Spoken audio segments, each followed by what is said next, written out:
So some of the first things that we want to talk about today is about the radiation of the sun. So we're going to say the sun is out here, obviously, and all of this radiation comes in. The first thing that we need to look at here is that radiation that comes in. So our atmosphere acts like this little shield, and there's a reason why I did this the way I did, is so that it would all be uniform. If I did it by hand, it wouldn't be so uniform. This way I can show you some better things.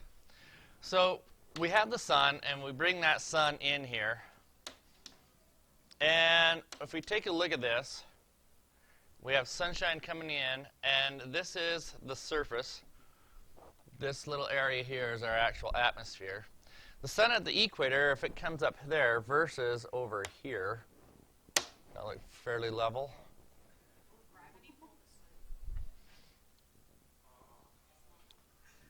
Okay. The big question is why does the Earth heat unevenly? And a lot of people that I have talked to, unevenly, I'm thinking of heat, evenly.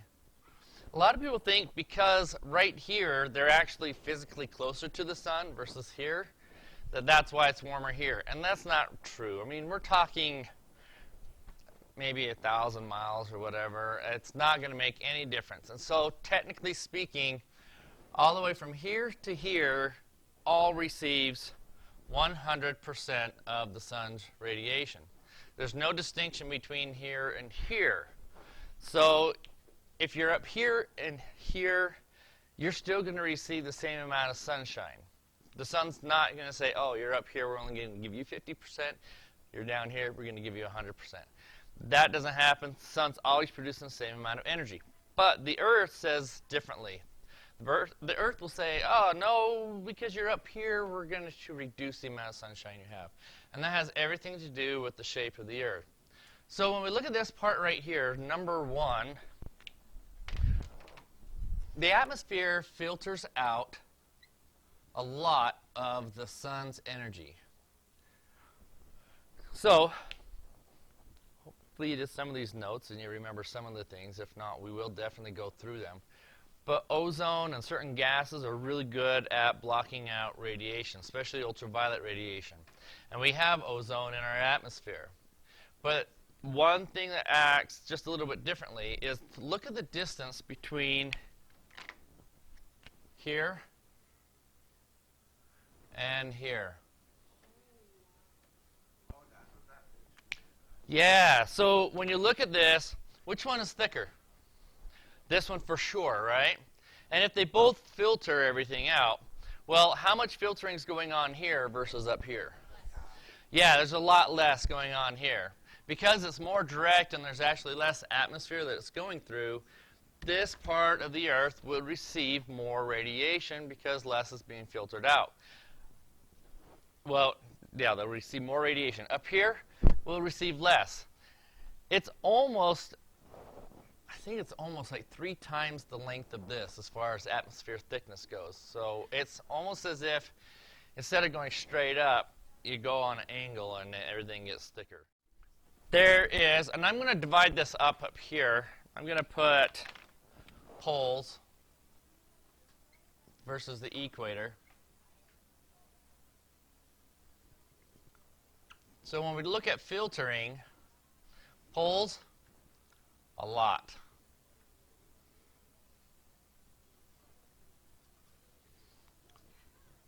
Equator, very little. Okay? So if there's less filtering going on, then how much energy does the surface of the Earth receive here? A lot more than the poles, okay? A lot more than the poles for sure. By far, there'll be a lot more. Okay, now another thing that we want to look at here is angle.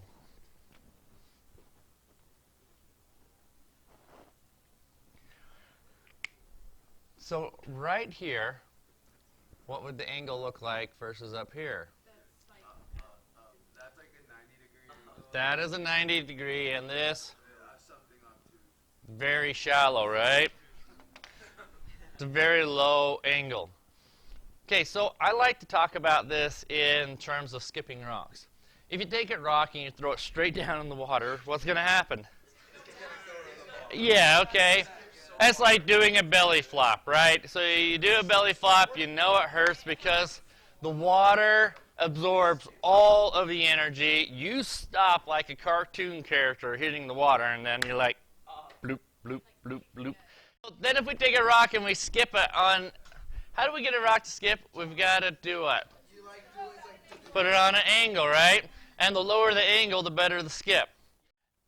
There's not a lot of angle here, which means there's a lot of absorption. So right up here, angle, okay, a lot of absorption. So filtering a lot, angle is high. Okay, like 90 degrees. Yep, that's pretty much hit a brick wall. But when we get up here, the angle is low. Oh, yep. Thank you. Yeah. So at the poles, it's really low, and here at the equator, it's high, which means that this is going to absorb more, and this is going to bounce a lot more off. Okay, it's going to ricochet a lot of that light off of there. Okay, so the next thing we want to look at is the amount of area that's being heated. So our third one here is area.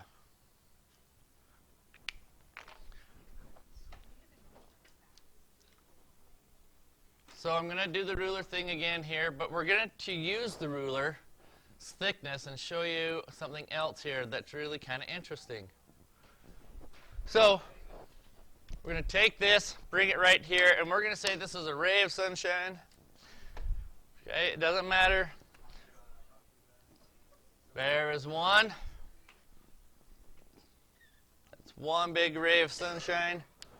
And we're going to do another one right here. Same thickness. Same thickness here. So this is the thickness of the ruler. Nothing has changed. Both the same amount of radiations coming in from the sun, but area changes now. Notice the area right here. That if I had a flashlight right here, and I was shining it into this area, here's our nice little flashlight.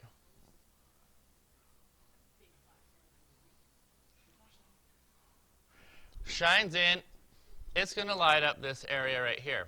Bright or dim? Yeah. Okay. Bright or dim? Bright. Okay. But if we do the same thing up here and we have our nice little flashlight, or you want to say lightsaber, what happens to the area right here? Yeah, it increases. So if I take a flashlight and shine it directly onto the board right here, I would have a space maybe like that would be lit up. But if I take the flashlight and now turn it on an angle, I'm going to have an area like this that the flashlight's going to light up. Did I change the amount of light coming from the flashlight? No. Which one does the flashlight actually have to light up more area now? The one that's on the angle. The one that's not on an angle is going to be pretty bright. So, with this going on up here, which one is going to actually receive more heat in smaller areas? Yeah, this is like the magnifying glass. If I take the magnifying glass with the sun and have it go down to one point where I can concentrate that energy in one point, welcome to the equator. But if I pull it back away and make that area a little bit bigger, it's still receiving the same amount of sunshine, but it's not going to be as intense, and therefore it receives the same amount of sunshine, but it's spread out over a larger area. All right, so area. We know that right here it is more concentrated. less concentrated. Thanks. I keep forgetting I have. Yep, I keep forgetting I have the pole at first. Less and more. This is more concentrated and less concentrated. Okay. Does this make sense? Okay, now one more thing. It's a little thing called albedo, or reflectivity. How reflective is the surface? Real. Okay, yeah, really.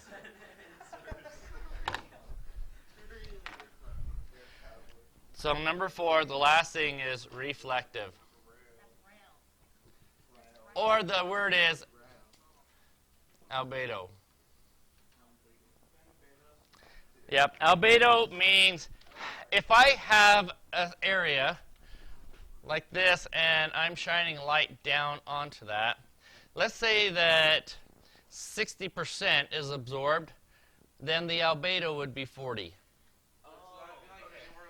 So albedo tells you how much light is coming off of this.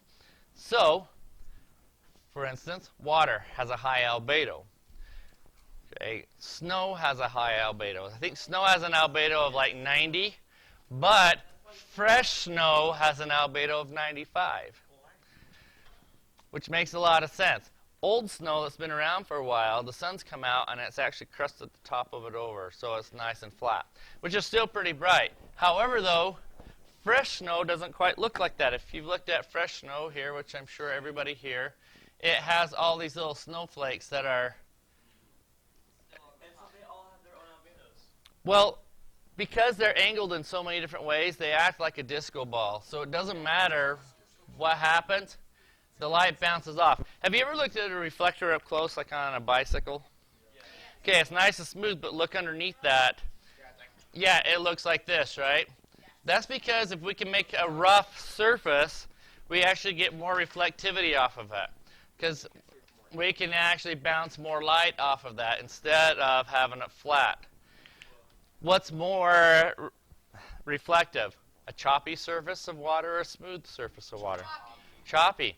If you're out and it's choppy water, you'll get burnt a lot faster on choppy water than you will smooth, glassy water. Yeah.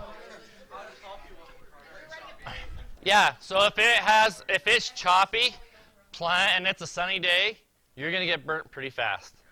You really will. And if it's smooth and glassy, really the best way you get burned is you actually have to be in a direct angle of the sun. So if you're not directly in that angle, you're not going to get burnt as bad. Okay, so reflectivity. What about the pole? What's up there? Snow. Snow really reflective? Yes. What about down here? At the equator? Ice! At the equator, okay. Vegetation. Vegetation, plants. I know. That's like that joke. Okay. Say slop 10 times fast. What do you do at a green light?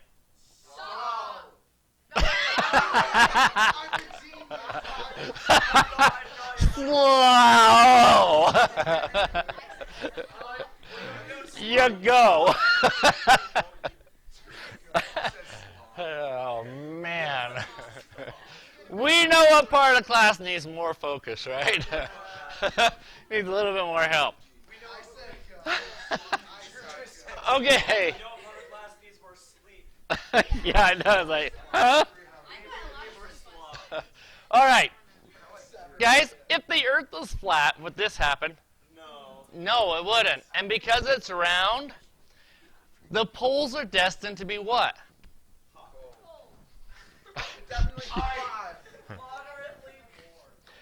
Since the Earth is shaped like the sphere, the poles are destined to be what?